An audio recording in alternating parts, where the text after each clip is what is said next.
बुलढाण्यामध्ये चिखली रोडवरील अपघातामध्ये मृत्युमुखी पडलेल्या स्नेहलला न्याय मिळावा या मागणीसाठी कॅन्डल मार्च। या अपघातामध्ये स्नेहलची आई सुद्धा गंभीर जखमी। या प्रकरणामध्ये न्याय देण्याची नागरिकांची मागणी। बार्शीमधील प्रसिद्ध शेंगदाणा व्यापारी पवन श्रीमाळ यांच्या अपहरणाचा कट उधळला। 8 कोटीच्या खंडणीसाठी रचला होता डाव। 5 आरोपींविरोधात बार्शी पोलिसात गुन्हा दाखल। बार्शीमधील व्यापारी आक्रमक।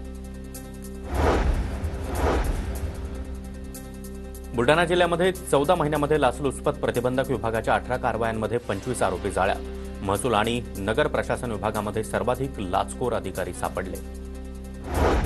कराडच्या बीएसएनएल ऑफिसमध्ये ज्येष्ठ नागरिक आणि ग्राहकांवर कर्मचारी आणि अधिकाऱ्यांची अरेरावी। नागरिकांसह बांधकाम व्यावसायिक संघटनेच्या कार्यकर्त्यांनी अधिकाऱ्यांना जाब विचारत माफी मागायला भाग पाडलं। अमरावतीच्या सोफिया प्रकल्पामधील एका कंपनीमधून निघणाऱ्या धुरामुळे नागरिकांच्या आरोग्यावर परिणाम। वाघोली गावामधील महिला धुरामुळे त्रस्त। संतप्त महिलांचे जिल्हाधिकारी कार्यालयावर धडक।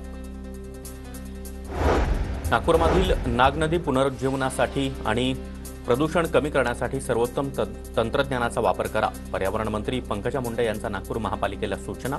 पंकजा मुंडेंकडून पॉवरपॉइंट प्रेझेंटेशनद्वारे प्रकल्पाचा आढावा। चिंचवडमधील श्री छत्रपती शिवाजी विद्यालयामध्ये भूगोलाची लॅब उभारली। मराठी शाळेमधील विद्यार्थ्यांना भूगोलाची आवड निर्माण व्हावी यासाठी विद्यालयाचा उपक्रम। वडोदरा वन विभागाच्या गस्ती पथकावर डिंक तस्करांकडून गावठी बॉम्बनं हल्ला आणि दगडफेक।